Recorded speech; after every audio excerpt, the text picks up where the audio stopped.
Okay, so this is in relation to an eBay win, and what we have here is unfortunately a bit of a double-edged sword with regards to factory lock protection, or is it factory reset protection? It's FRP. So what we're looking at is the picture of the original listing, and as we can see, all the scuffs tally up, so it's definitely the same phone. Obviously the camera angle would have been different. What will seal the deal is what we have here, which is the old broken screen. And if we look very carefully, we can actually see that the screens are, with the damage pattern, exactly the same. And yeah, the reason why I featured that is because obviously, luckily in this case, our eBayer, or at least the seller, has been decent enough to reply back in relation to the listing. And obviously there's been, conversation back and forth, and something really weird has happened with this, in the sense of the fact that it was a Google account. As I crack open a cold tinny. Now, what the eBay seller has requested is to see that the phone is indeed going to be reset. And that's what we're about to do. I've got to be careful with this because obviously I've not fixed the new LCD down at all, as we can actually see, and one of the reasons is for that is in case there was ever an issue. If I'd actually bonded that new LCD to the frame, then there would have indeed been a massive problem. Because then if the phone needed to come apart again for any reason, then the real frightening possibility is that you would actually end up smashing the new LCD, which is obviously not what we want to be doing. Now, just on this, FRP, or factory reset protection, it's a double-edged sword in a lot of ways, actually. Although it works for you in the right setting, it can also be a big downfall in the sense of what we've got here. Now, let's just get started with this, as we can see here. Right, so select our region. Well, we're obviously in the United Kingdom. I don't know if we're going to be able to zoom in a little more on this. Bearing in mind, I have kicked the tripod over a few times. I don't know how this is actually going to work out. But anyway, so we now need to do, select our region, which we have, and go and hit next. You'll get the EULA, which is the end user license agreement. Yes, well, we've carefully read the whole lot of that, which isn't much. EMUI provides you with a number of basic services. Well, that's basically the user interface, so it's the end user management user interface, essentially. Anything that you need to do maintenance-wise with the phone, sorry about the noise out there. We just live in one of these areas. So we're going to hit next. Insert SIM card. Well, we've not done that because we're going to do this via Wi-Fi. We have our connected network, which is /. There it is, connected. Some people actually really do need to grow up a little out there, I think. It's just completely pointless. Right, there we are, straight away. Even though, and this is where we have a bit of a problem, because the eBay seller had said that they've removed the phone off of their Google account. Now, here's where things are going to get weird, because if I reset this, then theoretically, what should happen is that phone should communicate outbound with Google servers and see, indeed, that it has been reset and, well, obviously removed from a Google account. We know, in this case, that there's a problem. So what we're going to do, because I'm not going to go throwing PIN numbers at this, and I certainly, I don't know the Google account anyway. Even if I did know those credentials, due to GDPR, I wouldn't do that. So what we're going to do is we're just going to simply power the phone off. I think I'm holding the right button. There we are. And power this off. Wait a few seconds, we'll have a gulp. In fact, no, will do. In this case, it's power. There we are. Oh, so I'm going to kick the tripod over again, then, am I? Maybe not. Right, it's power button and volume up. As we can say, we've got 51%. So it's power button and volume up together. There we are. You get a vibration. Just for a second, keep hold of the volume up button. You'll see the Honor logo. Hold it for a few seconds longer, followed by a release. We'll just wait for a second or so. We'll just wait for that. I'm not sure if I've actually left that long enough. Ah, yes, we have. Right, okay, so now we're into our management user interface. Now, what we need to do, just to satisfy this, is we have a couple of options.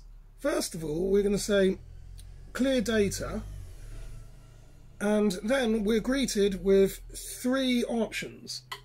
One is factory reset. The second one is wipe cache petition.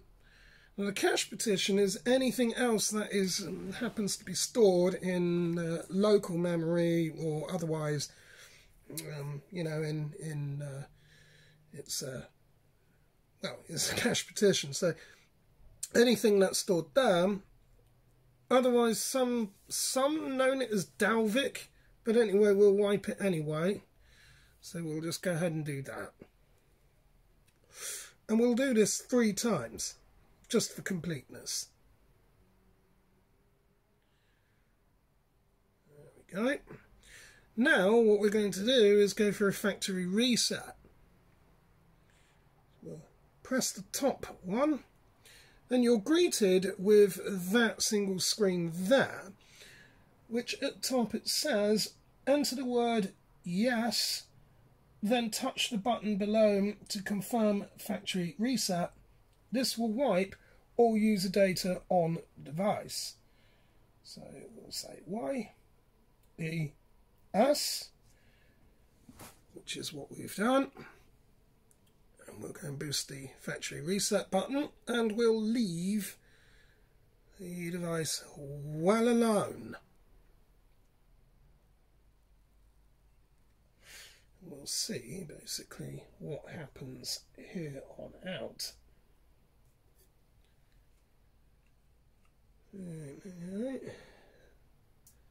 Through the 30%, 40 and 100, and it's done. And for completeness, we'll just do this a couple of times anyway,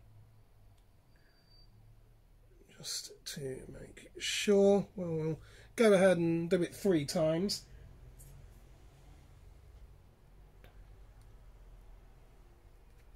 That's through the tens of percents. That takes it through the 20s. This goes through the 30s. So it usually gets past, yeah, there we are, 100% successful. And we'll go again. us. Go for another factory reset.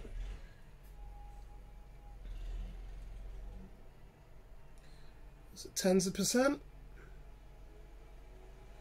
Through the 20s. And the 30s, and it should just complete all of a sudden really quickly. There we go. So that is that, white and reset.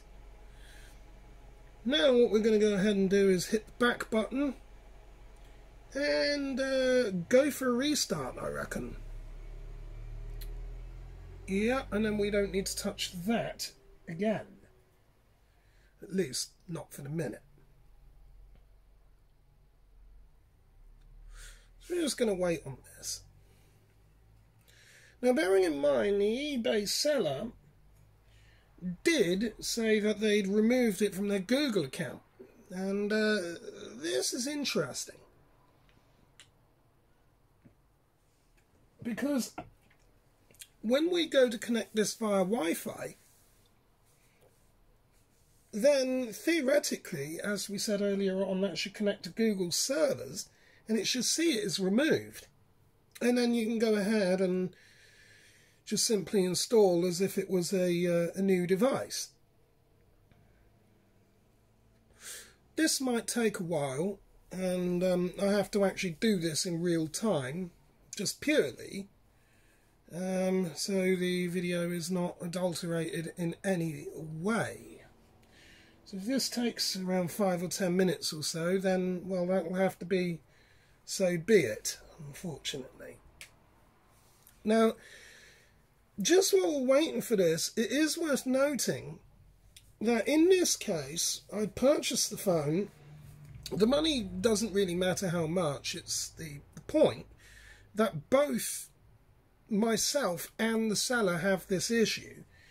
In the sense, well, let's start with the seller, actually.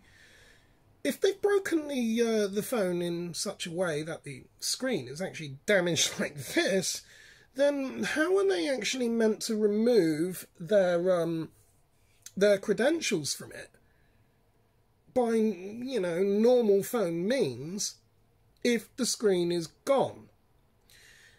Now, I don't really think that a person in their right mind would pay to have a screen acquired and fitted just for them to remove an account and then subsequently sell the phone on. You know, it's never just as easy as simply do that in this case. It would be wonderful if it was. So certainly I see where the seller's coming from in that regard.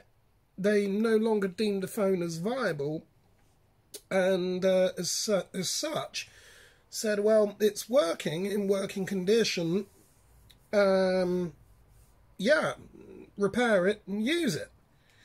Well, the intent was actually to keep this. So, yeah, because obviously with my Samsung device, as you can see, the screen is well and truly cream crackered. Anyway, while we're on it, the phone now has got the welcome screen now. We've seen this before, so we know, press English just to make sure of it and say get started. There we are. Now we'll have an X button, so we'll push that, and as before we accept the EULA. Right, insert SIM card. Well, we could put a SIM card in it, but that's not really going to make much of a difference. We'll just skip that. Then we'll have connect to a network. Now from here on out, all we need to do is just say connect to that one, /. I don't mind you seeing my network credentials anyway, so we can just do that. CVTS 0561, and it's essentially the same thing again. 561. Now, I regularly change my credentials anyway for my Wi-Fi. I don't always have it on anyway, so whatever. Go and hit connect. That's now connected. So we're going to hit next. And it's at this point, okay, we get the check-in for updates, and it's at this point where it's now saying connecting and checking the info. So it hasn't actually removed that at all. So it's still on there. So even if, in this instance, the seller was to remove their details straight from, or the phone's details, something of a problem here, because it's still asking for that PIN number. Now, bearing in mind that PIN is actually for the screen lock. So I think I've drawn a blank with that. Now, as I said, this is a video that's actually made for the seller because they've requested this to be done. I'm not really sure on how we're going to move forward on this.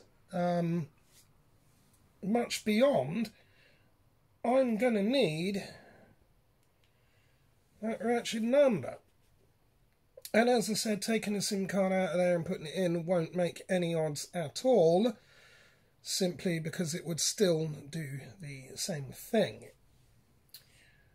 So, from that point, yeah, this is, I think for the time being, is permanently powered off until we can resolve that. So, I guess until then, thanks for watching.